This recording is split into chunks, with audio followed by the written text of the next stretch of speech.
Everyone সকলোকে মই প্ৰিয়মে mind map এডুকেশ্যনলৈ স্বাগতম জনাইছোঁ। আজি আমাৰ ভিডিঅ'টো হ'ব এথিক্সৰ ওপৰত, অৰ্থাৎ GS4 পেপাৰখনৰ ওপৰত। ঠিক আছে, এই ভিডিঅ'টোত আমি এথিক্সৰ ওপৰত এটা আভাস ল'ম যে এথিক্স বস্তুটো কি হয়, আমি কেনেকৈ এপ্ৰ'চ কৰিব লাগিব আৰু আমাৰ পৰীক্ষাত মেইনলি কি কথা সোধে, আৰু লগতে ই আমাক এজন ভাল মানুহ হোৱাত কেনেদৰে সহায় কৰিব পিছৰ পৰ্যায়ত। ঠিক আছে, চ' মোৰ নাম প্ৰিয়মজিত নেওগ। মই APSCCC ইণ্টাৰভিউ 2023 অৱতীৰ্ণ হৈছিলোঁ আৰু বৰ্তমান APSCCCৰ মেইনছৰ মই 2024 মেইনছ মই দি আহিছোঁ। ঠিক আছে, এইটো হৈছে মোৰ নৰ্মেল এটা ইণ্ট্ৰডাকশ্যন। চ' নেক্সট আমি এতিয়া বেছি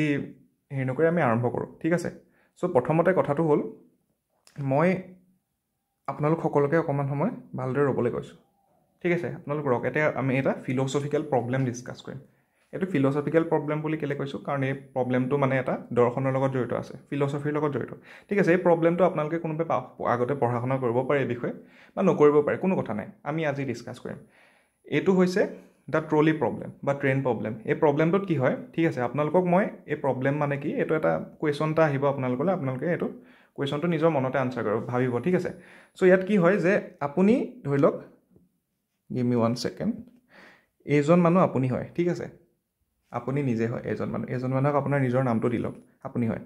এখন ট্ৰেইন আহি আছে, আপুনি দেখিছে যে এখন ট্ৰেইন আহি আছে, এনেদৰে আহি আছে ট্ৰেইন এখন,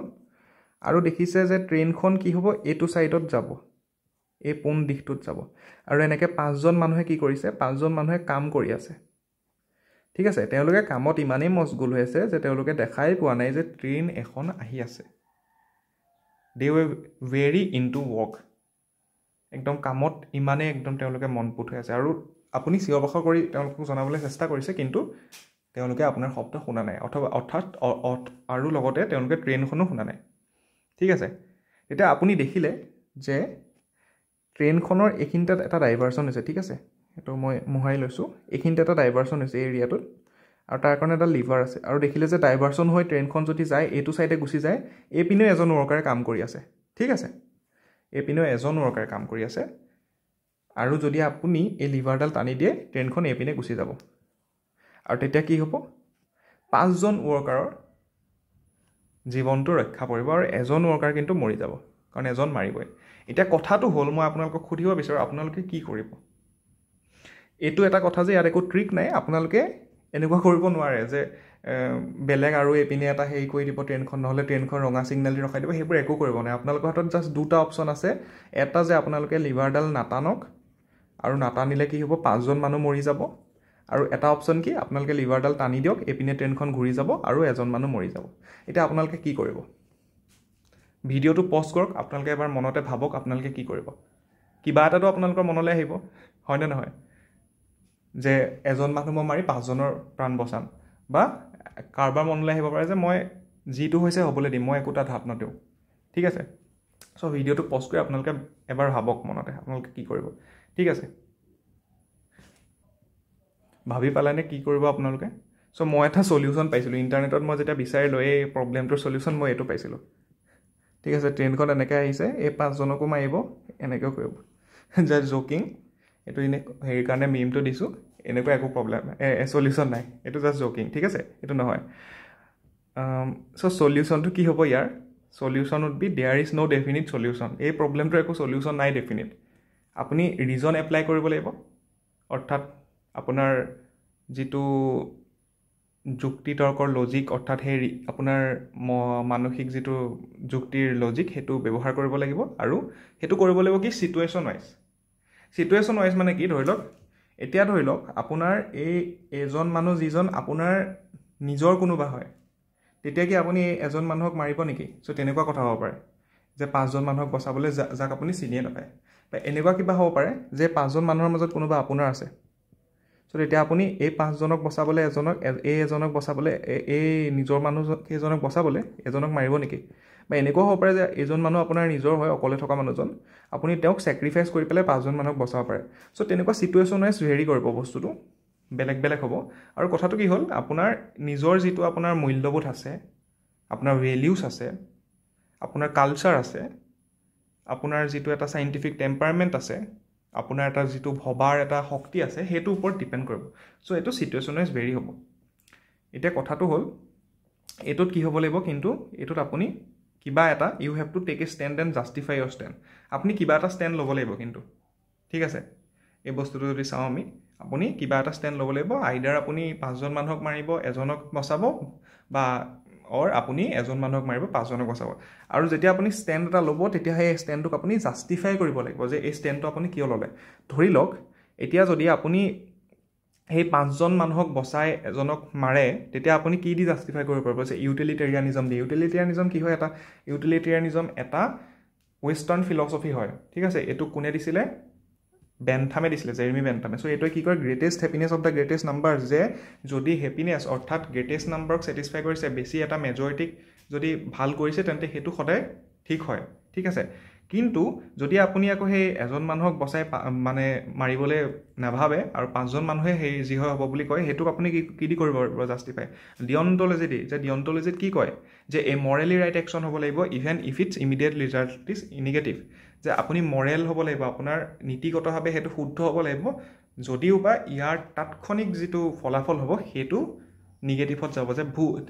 তাৎক্ষণিক যিটো ফলাফল হ'ব ছাডেন ৰিজাল্ট হ'ব ইমিডিয়েট ৰিজাল্টটো হ'ব সেইটো নিগেটিভ হ'ব ইয়াত নিগেটিভ কি হ'ব যে 5জন মানুহ মৰিব সেইটো নিগেটিভ হ'ব কিন্তু মৰেলি ৰাইট হ'ব বস্তুটো চ' তেনেকুৱা কিছুমান কথা আহে বা আপুনি কি কয় যে মহাত্মা গান্ধীৰ এণ্ড এণ্ড মিন ফিলচফি ঠিক আছে মহাত্মা গান্ধীৰ এণ্ড এণ্ড মিন ফিলচফিয়ে কি কৰিছিলে যে এণ্ডছ কেনট জাষ্টিফাই দ্য মিনছ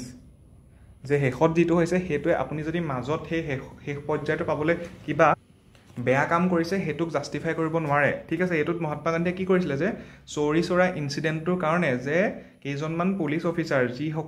যিসকলৰ হত্যা হোৱাৰ ধৰি লওক হত্যা বুলি নকওঁ যে মৰি যোৱাৰ কাৰণে জুই লাগি তেওঁ সমগ্ৰ নন কোঅপাৰেশ্যন মুভমেণ্টটো অসহযোগ আন্দোলনটো বন্ধ কৰিছিলে সেইটো যদি তেওঁ নকৰিলেহেঁতেন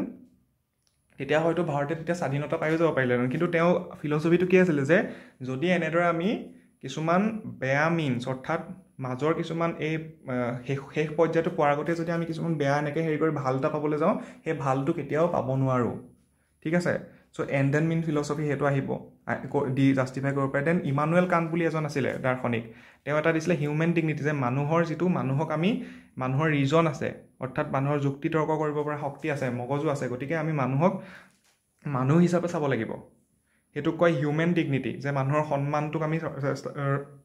ৰক্ষা কৰিব লাগিব ৰেচপেক্ট কৰিব লাগিব চ' তেনেদৰে কিছুমান বস্তু দি জাষ্টিফাই কৰিব পাৰে এতিয়া আমি এই যে প্ৰব্লেমটো দিলোঁ এনেকুৱা বস্তুটোৱে হৈছে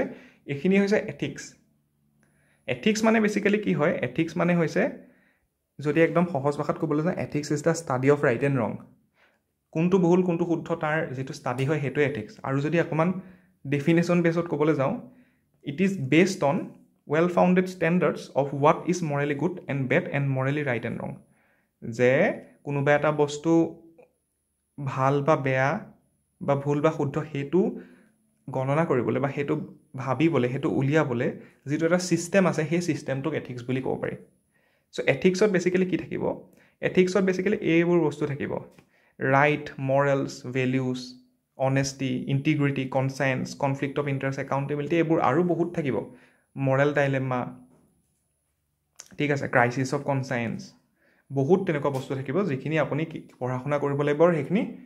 আপুনি ৰিয়েল লাইফত এপ্লাই কৰিব লাগিব কুৱেশ্যনবোৰ কেনেকুৱা দিব ৰিয়েল লাইফত এপ্লাই কৰা দিব ধৰি লওক আৰু এই সকলোৰে মাজত কিছুমান বহুত ডিফাৰেঞ্চ আছে এতিয়া ধৰি লওক আমি এটা সাধাৰণ কথা যাওঁ অনেষ্টি এটা আমাৰ হেৰি আছে ন কোট আছে ন উক্তি আছে অনেষ্টি ইজ দ্য বেষ্ট পলিচি চ' এতিয়া অনেষ্টি মানে কি হয় অনেষ্টি আৰু ইণ্টিগ্ৰিটি এটা বুলি এটা আছে টাৰ্ম ঠিক আছে চ' অনেষ্টি আৰু ইণ্টিগ্ৰিটিৰ মাজত যদি আমি পাৰ্থক্য চাবলৈ যাওঁ এথিক্সত একদম সাধাৰণ হয় কিন্তু তথাপিও অসাধাৰণ হয় মানে কি হয় অকণমান যদি হেৰি হৈ যায় বস্তুটো খেলি মেলি হৈ যাব এতিয়া ধৰি লওক অনেষ্টিৰ যদি আমি এটা উদাহৰণ দিওঁ অনেষ্টিৰ উদাহৰণ কি হ'ব যে ধৰি লওক আমি এটা ছিটুৱেশ্যন চাই লওঁ ঠিক আছে চ' কি হ'ল আমি সৰুকাললৈ যাওঁ অলপ চাইল্ডহুডলৈ যাওঁ আমি সৰুতে হয়তো ঘৰৰ সকলোৱে গ্লাছ ভাঙিছোঁৱেই গ্লাছৰ যিবোৰ থাকে কিটচেনত গ্লাছ ভাঙিছোঁ ঠিক আছে চ' এতিয়া ধৰি লওক মোৰ এটা এক্সাম্পল দিওঁ মই একদম সৰু আছোঁ ঠিক আছে 7-8 মান ক্লাছত আছোঁ তাতকৈ সৰু হ'লেও মই এটা গ্লাছ ভাঙিলোঁ পাকঘৰত এটা গৈ পেলাই মই কিবা কৰিব খুজিছিলোঁ মই বিস্কুট খাব গৈছিলোঁ বা মিঠাই খাব গৈছিলোঁ গ্লাছ এটা ভাঙি দিলোঁ মই ভুলবশতঃ পৰি গ'ল মোৰ হাতত লাগি পেলাই ঠিক আছে গ্লাছ এটা ভাঙিলোঁ এতিয়া আৰু সেই গ্লাছটো কিন্তু মই যে ভাঙিলোঁ সেই সম্পৰ্কে কিন্তু মোৰ ঘৰত কোনেও সোধা নাই মোক ঠিক আছে যদি সোধা নাই আৰু মই যদি সেই ঘৰত কাকো কোৱাও নাই তথাপিও I am N honest person মই অনেষ্ট পাৰ্চন হ'ব সৰু থাকিলে বয় হ'ব অনেষ্ট বয় মই এজন সৎ মানুহ হয় কাৰণ মোক সোধা নাই সেই বিষয়ে মই কোৱা নাই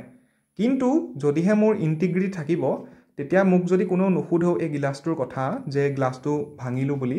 ভাঙিলা নেকি বুলি নুসুধে তথাপিও মই গৈ ক'ম যে মাক যে মা মই এই গ্লাছটো ভাঙিলোঁ চ' সেইটো হ'ব তেতিয়া হ'ব I will be a person of integrity ঠিক আছে চ' অনেষ্টি মানে কি হ'ব যে অনেষ্টি মানে যে আপোনাক সোধা নাই আপুনি যদি সোধে কিন্তু তেতিয়া আপুনি সঁচাকৈ ক'ব মিছাকৈ নকয় কিন্তু যদি নুসুধে তেতিয়া আপুনি নক'লেও হ'ব সেইটো হ'ব অনেষ্টি আৰু নুসুধাকৈও যদি আপুনি কয় সেইটো হ'ব ইণ্টিগ্ৰিটি চ' তেনেকুৱা কিছুমান বস্তু হয় চব বস্তুৰ মাজত অলপ অলপ ডিফাৰেঞ্চ আছে সেইখিনি আমি পঢ়া শুনা কৰিব লাগিব সেইখিনি পঢ়া শুনা কৰিলে আমি বস্তুখিনি বুজি যাওঁ এইবোৰ ইমান টান নহয় বস্তুবোৰ বহুত উজু হয় আৰু সেইমতে আপুনি পৰীক্ষাত লিখিব লাগে চ' পৰীক্ষাত এতিয়া আমি যাওঁচোন পেপাৰখনত কি আহিব চ' এথিক্সৰ এটা পেপাৰ GS4 যি পেপাৰখনত হ'ব পেপাৰখনত দুটা মানে ভাগত ভগাব পাৰিম আমি এটা হ'ব থিয়ৰী এটা হ'ব এপ্লিকেশ্যন ঠিক আছে ত' থিয়ৰী মানে কি হ'ব থিয়ৰী মানে এথিক্স কি হয় এথিক্সৰ ভাগবোৰ কি হয় সেইবোৰত আকৌ এটিটিউড কি হয় ইম'চনেল ইণ্টেলিজেঞ্চ কি হয় এইবোৰ বস্তু আপোনাৰ থিয়ৰীত থাকিব ঠিক আছে থিয়ৰী মানে কি এইখিনি আপুনি জানিব লাগিব কনচেপ্ট ৱাইজ আৰু সেই থিয়ৰীখিনি জানি তাক এপ্লিকেশ্যন কৰিব লাগিব আধাখন পেপাৰত এপ্লিকেশ্যন কি হ'ব পাৰে কেছ ষ্টাডিজ হ'ব পাৰে কেছ ষ্টাডিজৰ পৰা 120 নম্বৰ আহে ঠিক আছে 6টামান কেছ ষ্টাডিজ আহে এইবাৰতো হেৰিয়তো দিছে থিয়ৰী পাৰ্টতো দিছে আকৌ থিয়ৰী কুৱেশ্যনটো কিছুমান এপ্লিকেশ্যন বেছ আহে মানে আপোনাৰ কি হয় থিয়ৰী পাৰ্টত আপোনাৰ থিয়ৰী পাৰ্ট বুলি ক'লে পাৰ্ট এ বুলি থাকে তাত 10 নম্বৰ 13টা কুৱেশ্যন আহে আৰু এপ্লিকেশ্যনত কি হয় পাৰ্ট বি বুলি থাকে তাত কেছ ষ্টাডি হয় বেছিকেলি তাত কি হয় তাত 20 নম্বৰৰ 6টা কুৱেশ্যন আহে বেছিকেলি এইটোৱে আহে অকণমান সাল সলনি কৰি দিব পাৰে তেওঁলোকে কেতিয়াবা 25 নম্বৰ কৰিব পাৰে কেতিয়াবা 15 কৰিব পাৰে এইটো বৰ্ডৰ ওপৰত কথা APSCৰ ওপৰত কথা এনেকৈ আহে মেইনলি পেটাৰ্ণটো এইটো আৰু কেতিয়াবা কি হয় এই এপ্লিকেশ্যন এই থিয়ৰী কি হয় থিয়ৰী পাৰ্টত যে 13টা আছে তাত এপ্লিকেশ্যন বেছ আহিবই তাত 500টা কুৱেশ্যন এপ্লিকেশ্যন বেছ আহে যে আপোনাক সোধে যে চলিউশ্যনটো কি হ'ব বস্তুটোৰ যে কেনেকৈ আমি এপ্ৰ'চ কৰিম তেনেকুৱাও সোধে আৰু কেছ ষ্টাডিত কমপ্লিটলি এপ্লিকেশ্যন কৰিব লাগিব এপ্লাই কৰিব লাগিব আপুনি যিখিনি শিকিছে চ' মেইন কথা সেইটোৱে ফাৰ্ষ্টত আমি থিয়ৰী পাৰ্টটো জানি ল'ব লাগিব থিয়ৰীখিনি পঢ়া শুনা কৰিব লাগিব তাৰপৰা এপ্লিকেশ্যনলৈ যাব লাগিব চ' মেইনলি এথিক্সৰ আজিৰ ভিডিঅ'টো ইমানতে সামৰিম আমি এথিক্সৰ আমি আৰু ভিডিঅ' বনাম লাহে লাহে থিয়ৰী পাৰ্টখিনি বনাম তাৰপৰা এপ্লিকেশ্যনলৈ যাম ঠিক আছে এতিয়া আপোনালোকে আমাৰ এটা টেলিগ্ৰাম চেনেল আছে mindmap.apsc বুলি সেইটো লিংকটো তলত দি দিয়া হৈছে ডেছক্ৰিপশ্যনত আপোনালোকে তাত জইন কৰি ল'ব তাত ডেইলি কাৰেণ্ট এফেয়াৰ্ছ নহয় নিউজ পেপাৰৰ যিখিনি ডেইলি সকলোতকৈ ইম্পৰ্টেণ্ট আৰ্টিকলছ কাৰেণ্ট এফেয়াৰ্ছৰতো বহুত দি দিয়ে ন মানুহে তেনেকুৱা নহয় যে 2-3টা আৰ্টিকলহে যিখিনি আমাৰ প্ৰয়োজন হ'ব পাৰে তেনেকুৱা আমাৰ দি থকা হৈছে আৰু লগতে